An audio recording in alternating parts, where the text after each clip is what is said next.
From the studios of the Optimism Institute, welcome to Blue Sky, where we share stories and insights to remind us that there is always blue sky above. Sometimes you just have to get your head above the clouds to see it. I'm your host, Bill Burke.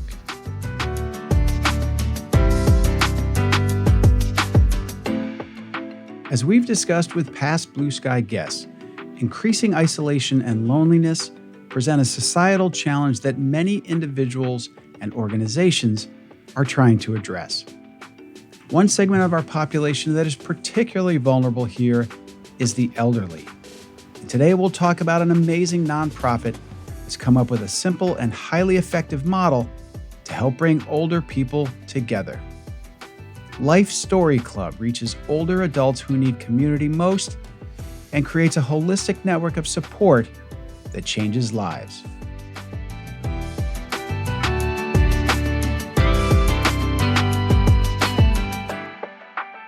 Here to tell us more about all of this is my guest, Dr. Jennifer Wong.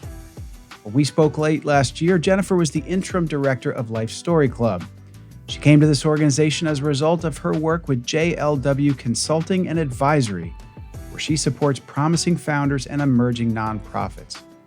In early January of this year, Jennifer stepped back from this role when Life Story Club hired Kimberly Harris as its full-time executive director. Recently, Dr. Wong was the inaugural director of Wallace Annenberg GenSpace, a cutting-edge community center dedicated to supporting the creativity, connection, and lifelong learning of older adults in Los Angeles. Before GenSpace, Jennifer assisted the California Department of Aging, developing Governor Newsom's master plan on aging. Previously, she worked on rural healthcare policy for the Washington Healthcare Authority and aging policy for Seattle and King County Public Health.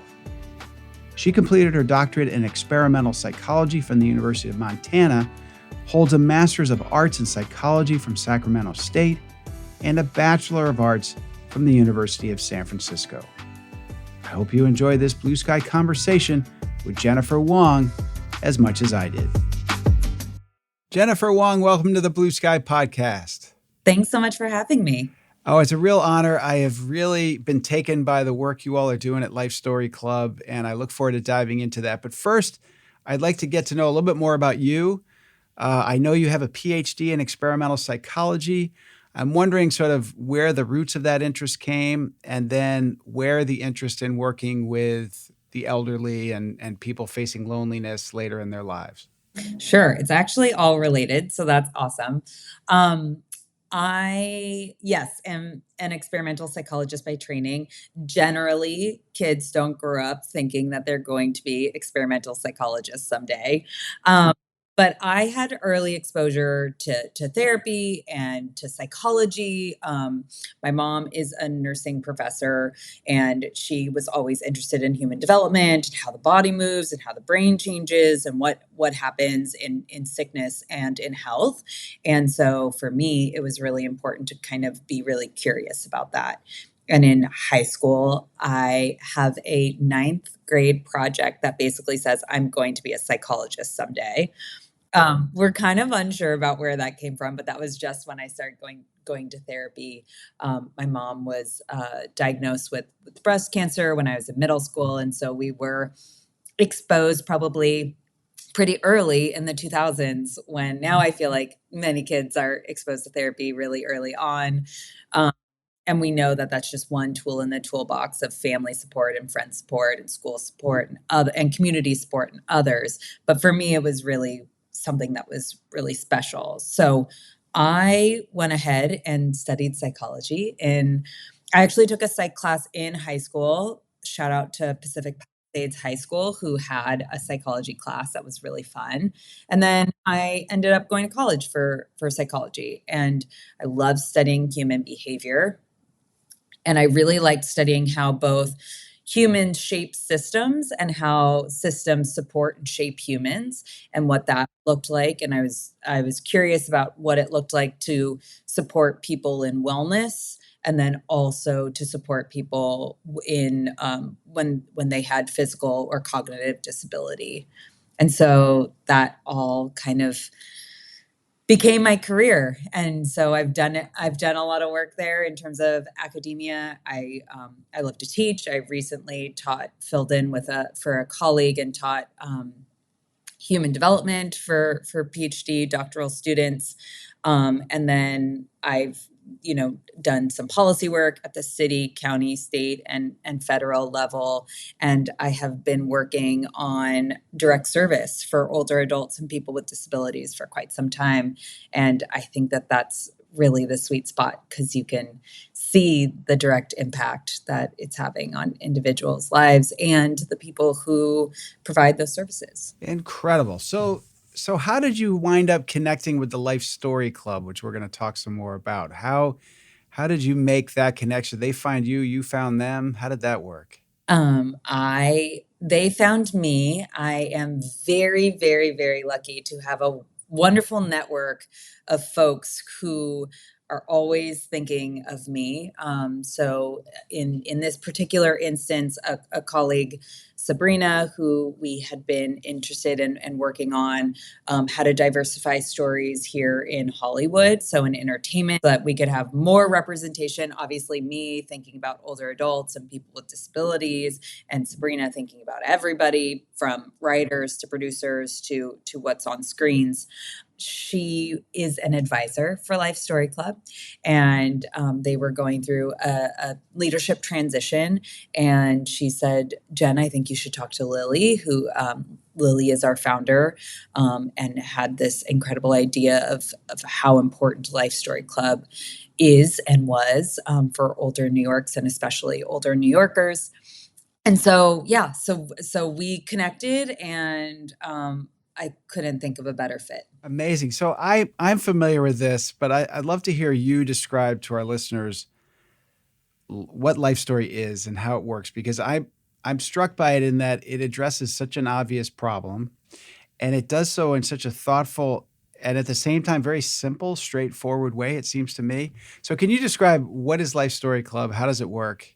And then I think we'll all understand why you're so passionate about it. Oh, sure. So, Life Story Club, simply, as you said, it's a very simple solution. We gather older adults together each week for virtual, so either on a virtual platform, Zoom, or by telephone, to share their life stories. And this could be past life stories, current events, and hopes and dreams for the future. And I think that that's all really, really, really important. It's the same group of people that meet. So they're like in a little container in a community. Some folks have been meeting for our entire organizational lifespan of 6+ years. We're going on our 7th year here pretty soon. Others have been with us for just a couple of months, and they've been seeing the same folks every single week, or hearing from the same folks every single week. We do this to tackle social isolation and loneliness in older adults. We know that as we age, our social circles sometimes change. Retirement, mobility challenges, socioeconomic status, sometimes language barriers, death of spouses and friends, or moving from house to house or apartment to apartment.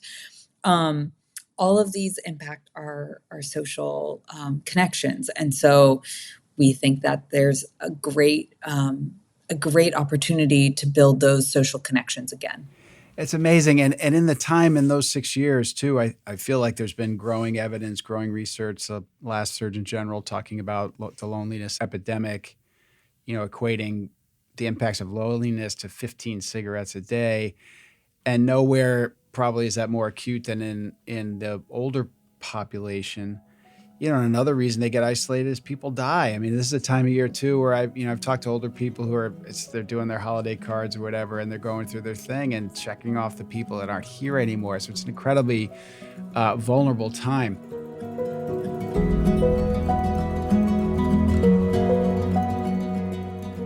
Jennifer Wong had a sense all the way back in 9th grade that studying psychology and understanding human behavior would be her interest when she was older.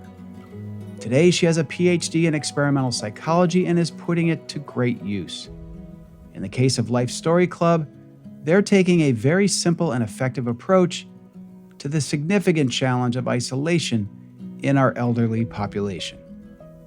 Weekly Zoom and phone calls with a cohort that shares life stories from the past, present, and visions for the future are a powerful way to keep older people engaged and connected during this vulnerable time in life. Let's get back now to our conversation to learn some more about it. One of the things that really struck me about what Story Club does, and I'd love for you to talk about this, especially with your background, is the Story RX program, the story as a prescription.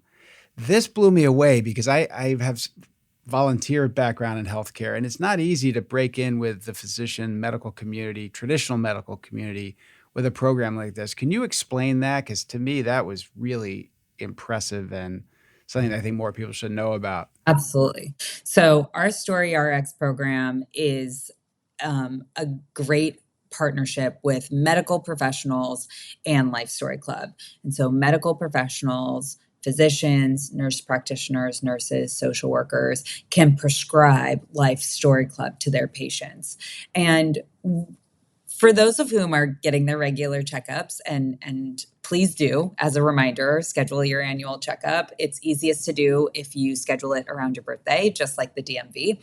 Um, so at your annual checkup, you likely answer questions that are like, how are you feeling? And, there's some sort of like depression screener or anxiety screener, and people are wondering if there's been changes in your employment and your home. Are you newly single? What's going on? And so sometimes, for those of us who are tracking, you kind of get the same questions every year.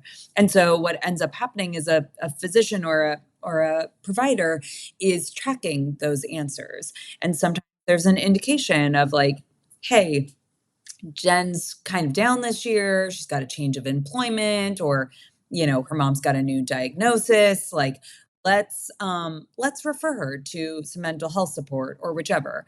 And sometimes people are really open to that. We also like the idea of traditional social support, and not led by a provider, but led by extremely kind and very trained facilitators from Life Story Club. And so physicians have the option of referring their patients to us. And it doesn't necessarily have to be, something wildly different on a depression scale or an anxiety scale. It can literally just be like, hey, the person who I talk to every single day is no longer on this earth. And what does that mean for my social network? And so we really love it. One of the nerdy cool things for me is that physicians have a lot more data than we do. So we ask our Life Story Club members in a welcome call and about every 3 months, how are they feeling?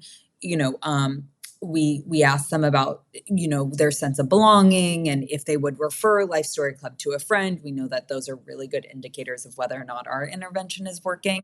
And if they feel a sense of community is really, really big for me.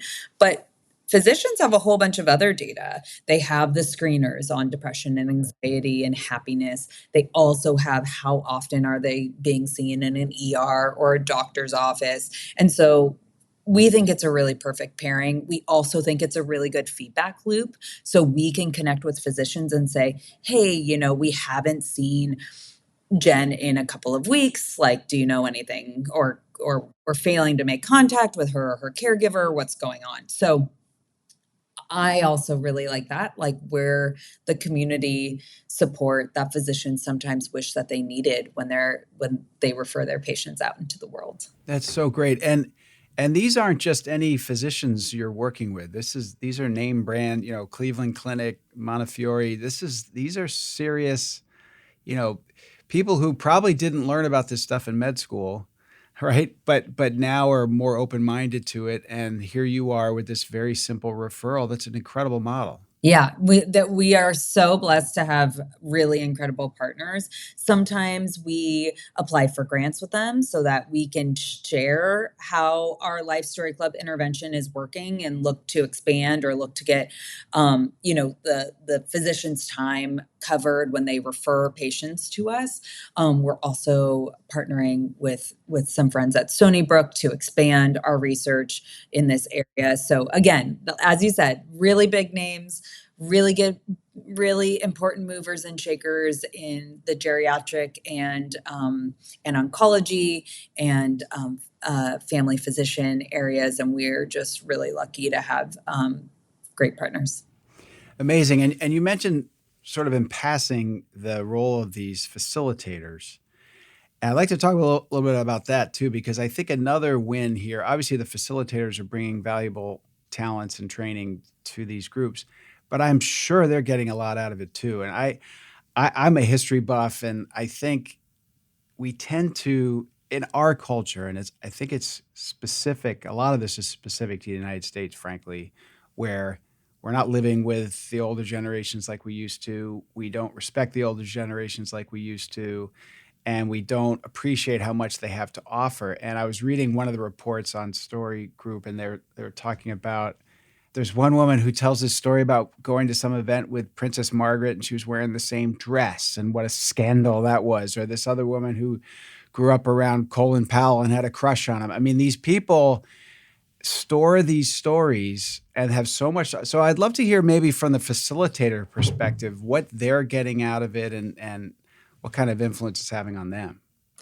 I am so glad you asked. I literally just got chills thinking about our facilitators, and I just sat in on a facilitator meeting yesterday, report such enjoyment and connection with older adults. We know that it takes a really certain special person to think I'm going to dedicate my career to serving and supporting older adults, and to see incredible value in them. And so what I really love is, as you said, the historical piece, especially in New York City. So I missed this earlier, but we do try and get our life story clubs arranged by neighborhood so that they have some shared experiences. So like people in the Bronx know things that are moving and shaking in the Bronx and Queens and Manhattan, Lower Manhattan, etc. And we also do it by language. We support 4 different languages right now, looking to expand. So English, Spanish, Mandarin, and Cantonese. And for me, what I really love is when our facilitators sort of use their community as like a support for them. I have this story always sticks with me, but one of our facilitators, Esther, had this grand plan to go to a cabin with her friends and have this really great, I think it was maybe over a holiday, Memorial Day or New Year's, I can't really remember. And one by one, all of her friends kind of backed out. And so she was super bummed, and she had this idea of what that weekend would look like, what the time at the cabin would look like, and she ended up asking her group, "Could you tell me about a story when you were scared about doing something alone?" And I'll come back to that, but skip to the end of, she was so moved by everybody's stories. She went. She had a great time. Her Life Story Club obviously asked her the next week, "How did it go? Tell us all about it." Everything like that. And yesterday she was just saying like how invested people are in facilitators, even though their job is to make sure that there's community among older adults. Their role in the community is very prominent and very respected and very well loved. And so how important that is. A story for me that's really great from that entire share is one that we have up on our social media, and it's about an older woman who had always really wanted to go to see the ballet, and she was asking all of her friends, "Would you like to go? Like, I'll buy the tickets. Like, I would really like to go." And for years and years, kind of like things fell through and she never got to go. So on her 80th birthday, she dressed up and she pretty much looks like Cinderella, and she went by herself and had somebody take her picture. It was the time of her life. She still talks about it. It's been years. It's one of my favorite stories because it just showed, we think about celebrating with friends and families and other things, and that sometimes changes as we grow older or as people's availability changes. So I really like that story, and I love how that's just a piece of how important the facilitators are to these groups, and also the immense amount of stuff they get to take away. So are the facilitators, are these volunteers who work for you? Are they paid professionals, a little bit of both? How does that work? Because there may be people listening, I hope there are people listening who think, God, that'd be a cool thing to do. Yeah, our facilitators are trained and paid. We mostly they come to us from a storytelling background. So I mentioned Esther, she has a documentarian background. She's a filmmaker, a producer. We have some podcasters.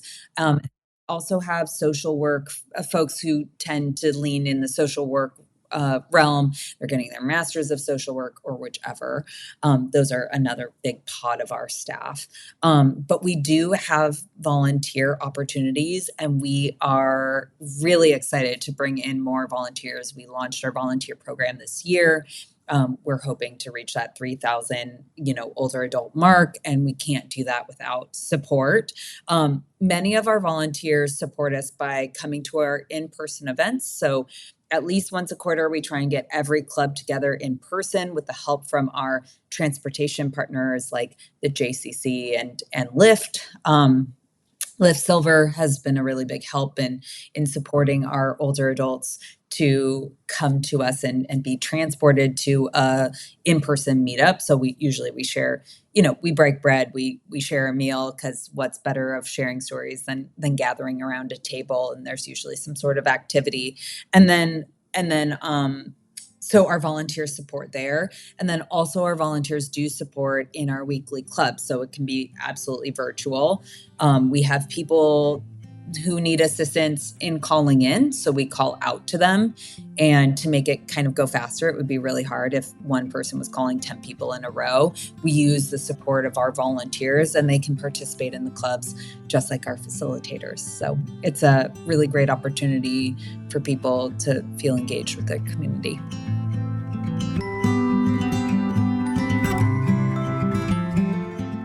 I love learning about the Story RX program. As a country, we prescribe an awful lot of drugs. Many of them are expensive, many may not be all that effective, and most have a long list of side effects that we all have to listen to when we watch their TV commercials. Stories as a prescription are a whole other matter. They're inexpensive, effective, and as far as I know, side effect free. And having partnerships with some of the world's great health systems tells us a lot about how they view the value of this model. Another positive here is learning how much younger facilitators get out of spending time with older people. Conversations across generations are valuable to everyone involved. Now back to my blue sky conversation with Jennifer Wong. Back to sort of the history thing, and here I am, I'm trying to help people be more optimistic about our future and learn about all these great things going on. I think people in these older generations have so much to offer in terms of perspective and what they've lived through, because by human nature, every generation thinks they're living in the most difficult time, and our country's never been this divided. There's no one still alive from the Civil War, but they could point out that the Civil War was a lot more divided than we are today. But I remember in the earliest days of the pandemic, when you speak to someone, over the phone or on Zoom, one of the first questions is always, how are you doing? Because it was a really scary, difficult time. And I'll never forget, a friend of mine said, well, it helps to have a mother-in-law who's still alive who survived the Holocaust. Because she's locked down. She said she's watching Netflix. Yes, it was awful, but having that perspective from older generations can be invaluable. And hearing him tell me that helped me. It's like, yeah, this is really rough, but people have had a lot worse. Do you get that feedback ever? We do get that feedback. And what I love about getting that feedback, especially from our facilitators. So again, like having your friends cancel you at the last minute to go to the cabin is not the worst thing in the world, right? Having thinking that you've offended the most important royal family in the country also feels like your life is going to end, and it doesn't.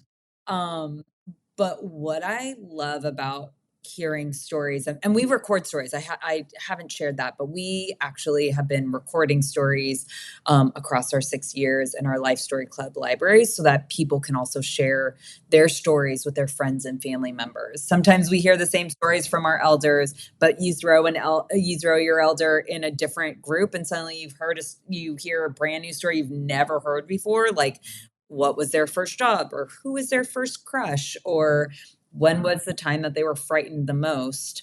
Um, and sometimes the personal the personal arc in a larger ecosystem of what's going on in the world can really be important. And I think we heard about a bus driver who was driving during, when it wasn't always common um, for students to be, white and black students to be in a school bus together, and they were a black bus driver, and so what was that experience like, right? They were telling the story from their perspective, but also in in the larger community, what was at play and what was happening is it. So really great insight. Also, the stories of women starting careers after raising children at a time where that was a little bit less common. I mean, getting your first credit card, being able to buy your first house, all of these things have happened in a very short time frame that I think the rest of us need reminders on too. Absolutely. Again, back to that perspective and the progress we've made. We obviously have a long ways to go on all the issues you just mentioned, but we've come a really long way in these folks' lifetime. I was driving with my family to a family member's, same-sex wedding, and I was saying to my kids, this didn't happen when I was your age. And this didn't happen 20 years ago, 15 years ago, or I lose track of the time. And let's not take this for granted. By the way, both sides of the families are coming out in force. There are no issues. I think it's really helpful to remind younger people who take things for granted that, yeah, we have a long way to go on all of this, but we have come a really long way. And again, back to the optimism, if we keep thinking we can make these changes, we will. If we think we can't, we won't. So, But one more piece about that is sometimes, and again, as a younger person myself, we need reminders that progress is not linear. And and I think that even what you just said about like the two families coming together, like sometimes you were lucky if one family came together, or friends only, or no families, or maybe reluctantly a family member, etc. We forget that things are not always so linear, especially social change, especially social movements, especially progress and optimism.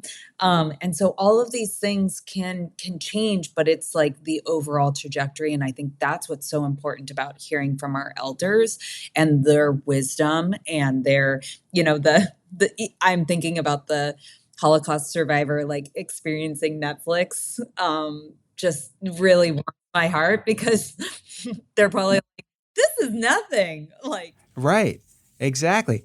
Well, I was interested to hear about the recordings too, because you're also providing such a gift for the family members. Again, it happens to be another Holocaust example, but Steven Spielberg's Shoah Foundation, where he made every effort to record every living Holocaust survivor he could.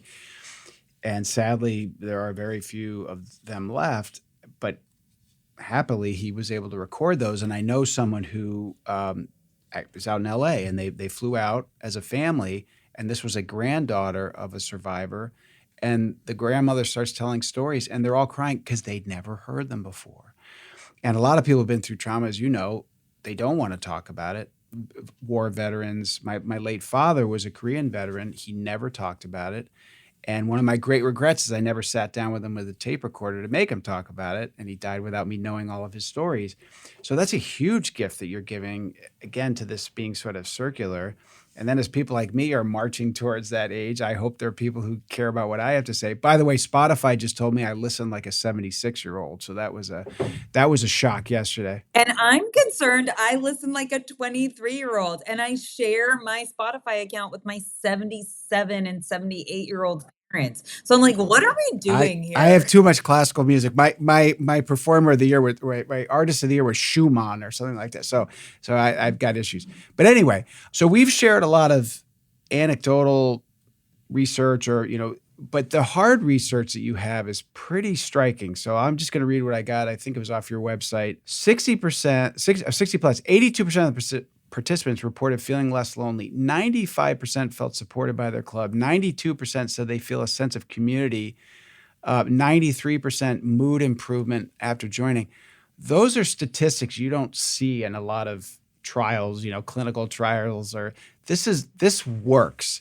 So can you talk about how you gather that data? And then I'd like to talk to you about your growth strategy, because it seems to me this is too good not to grow. So can you tell me about these results and then how you use those? Yeah. So I did mention that, like, when we get a referral, we do a welcome call. So within 24 to 48 hours, 48 if it's like we get a referral on a Friday. We're calling someone and we're saying, "Hey, Bill, Jen referred you, and we'd love you. You may have heard of us, Life Story Club, but if you haven't, or we we'd love to tell you about our, and we go through the whole spiel. And then if they say, yes, we'd like to join, we do a set of questions. So we use a UCLA loneliness scale. We use a couple of other measures on belonging. Like, how do you feel like you belong in your community, and other things too. And then we ask them every 3 months. So every 3 months right now, we have two incredible staff members, Shelly and Donnie Lon, who call and Effie in Chinese and Mandarin. They call every single member, and on their 3-month anniversary, and they say, "Hey, Bill, you might remember me. I'm Shelly. I'd love to ask you a couple of questions about your club." And it's also a really good time to, if a club isn't working out for somebody, we have over 30 clubs right now, so we can just pop you into another one. Or if the time doesn't work out because you switched your appointments around or whichever, we'd love to get you back in a club. And so yeah, we do that research, and that's really important. Lily, our founder, is a computer scientist, so really interested in data. Former academic myself, really interested in data. We're becoming crisper and clearer on reporting, on ensuring that everybody gets asked within that week window of their month anniversary, and then also being sure that we are recording stories every quarter as well is really important to us. I know you said we were going to go on the hard stuff, but I want to share one story about our library. So there is this really special moment of somebody recording a story, and we teach our older adults, if they are not as savvy with technology, on like how to access the story on their website, and then how to share it with friends and family. And she kind of had this, one of our storytellers had this, she was kind of like, "I don't think anybody wants to hear my stories. Like, they hear from me all the time, whichever." And we're like, "No." And her club talked her up. No, you got to send it. It's a great story. Even if they've heard it before, it's so great. And it's true. The stories that we tell in community are so, so great. They're different than the ones that we tell on our couches, right? And so she ended up sharing it. And she sent it to, I believe, her daughter or her niece, a younger person in her family member, who then sent it to like a family group chat. And she ended up hearing from family members that she hadn't heard from in a while. And they said, "Oh my gosh, we heard your story. What a cool concept," and talk to her about the story, talk to her about the club, talk to her about the recording. And so I really love that our community sometimes encourages social connection outside of our clubs too, and how important that is.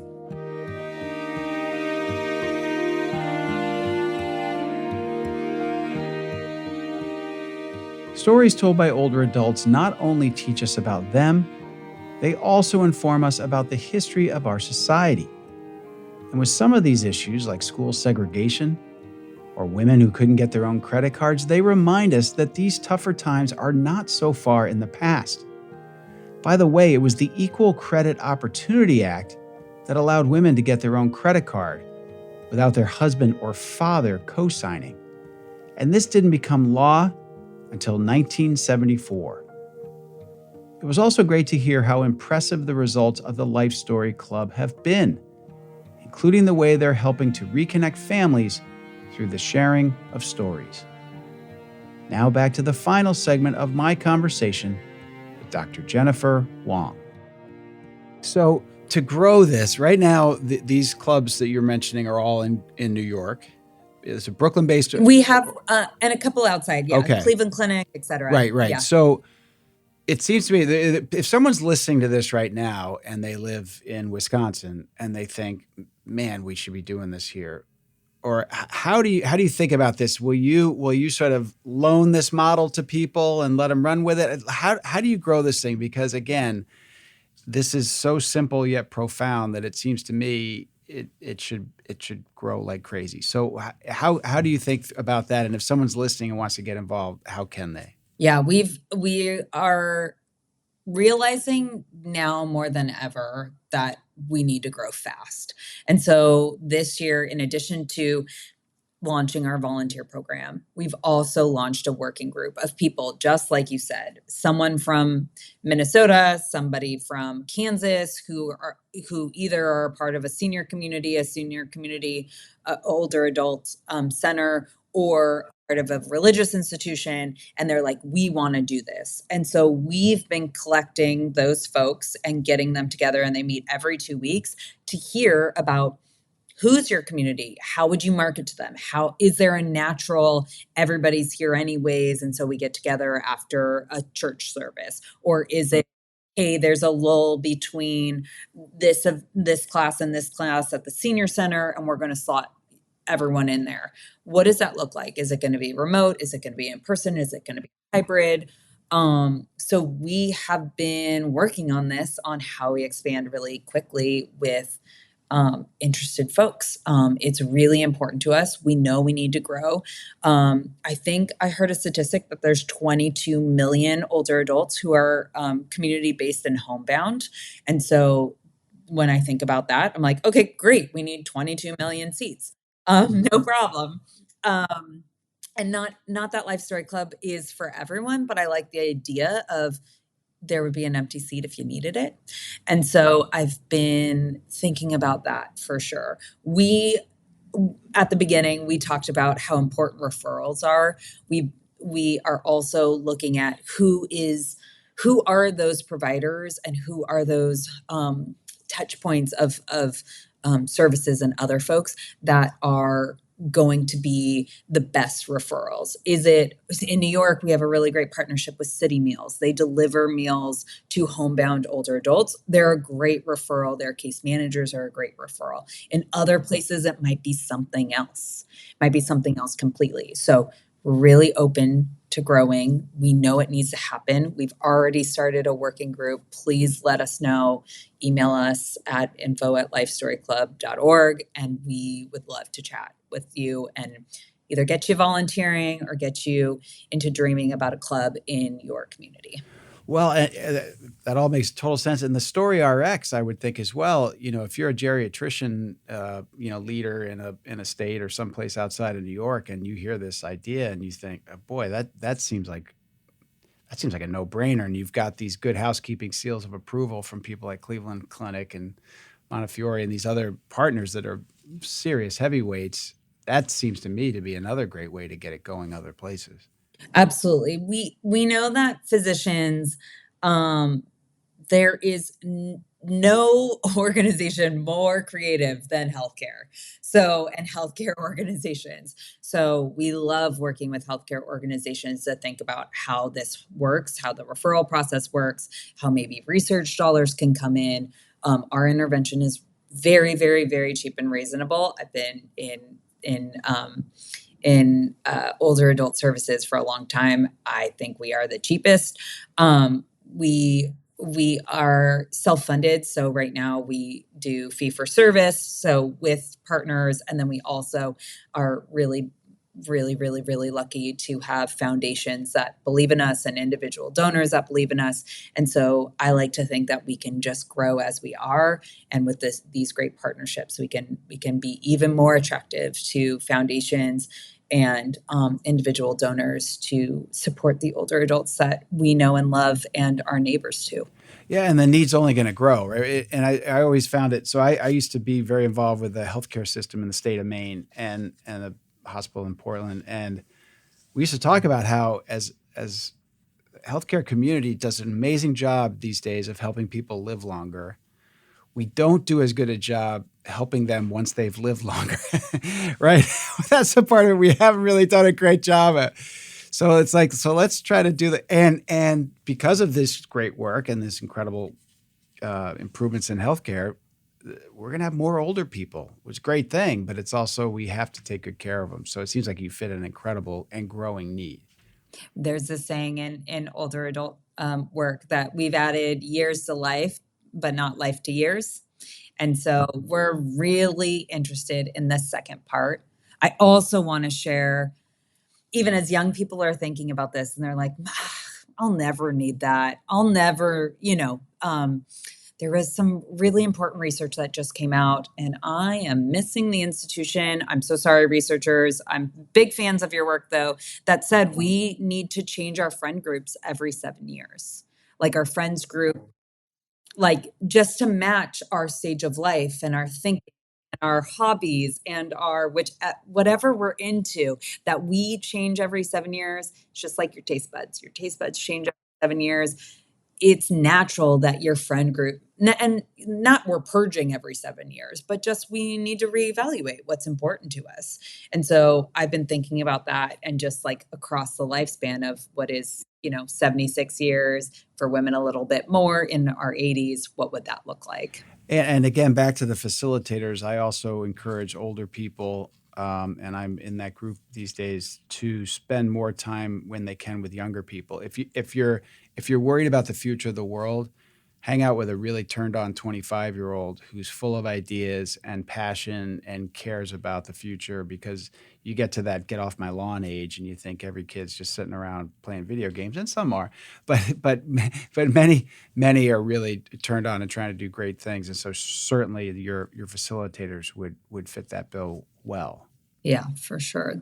I think about that often, and I also think that there's something, the magic of intergenerational conversations and interactions that aren't familial are incredibly important. And we do such a good job of sticking people across age silos, and we don't often get to interact. So when we can, we should take advantage. So Jennifer, you mentioned fee for service, you mentioned foundations. Can individuals, are you a 501c3? Can individuals make contributions to what you're doing? 'Cause here's the pitch part. Let's tell us how, if people could get involved and help. Yeah, we know that giving is very important for all nonprofits, and if we are speaking to you, we would love for you to make a donation of your time or gifts or service. We have a donation button on our website. We are a registered nonprofit, and happy to give you that tax exempt letter, or show our tax exempt status and give you a letter back after your donation. If there's something more specific, we've had donors who are like, we really love to donate a club to this institution. We've worked with donors that way. We have a really wonderful donor who has gifted one of our partners in New York a club every year, and how important that is. So if there's something that speaks to you more specifically, we're happy to chat about it. But if you just feel called to give at the end of the year, here we are. We'd love to be considered, and we promise you that we're making differences in the lives of older adults, and we can't wait to expand. So we're in it for the long run. Amazing. Well, They say sometimes philanthropists and donors, they give to causes and organizations, and they also give to people. And so to see someone like yourself who is so on top of this and engaged and passionate about what they're doing, I think goes a long way. So I would encourage people to get involved, learn more about Life Story Club. I know you're very busy, Jennifer, and I really appreciate you taking this time to talk to us today. Keep up the amazing work, and thank you. Thank you so much for having me. I love listening in on all the ways that we can just grow and breed optimism across our country and across this world. Thank you for the work that you do, and we're so lucky to be a part of your story. All the best. Thank you.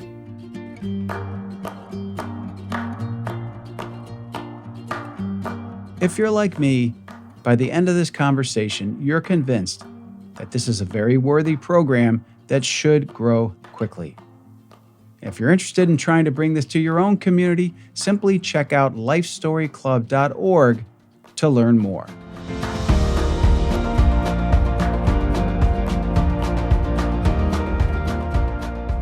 I hope you enjoyed this Blue Sky conversation with Dr. Jennifer Wong. Before you go, please leave us a rating and review. These help us keep making our shows better, and they help new listeners come and find us. While you're at it, you might want to subscribe to Blue Sky wherever you get your podcasts, sign up for the Blue Sky Weekend newsletter at theoptimisminstitute.com, and of course, follow us on social media. This and all Blue Sky episodes are made possible by the incredible editing and mixing done by the team at Sound On, Sound Off. You can learn more about their work at soundonsoundoff.com. All graphic design and cover art for Blue Sky and the Optimism Institute are provided by Crush Graphics. That's Crush with a K. If you'd like to check out more of their fantastic work at crushgraphics.com. Until next time, I'm the founder of the Optimism Institute and host of Blue Sky, Bill Burke, and I thank you for listening.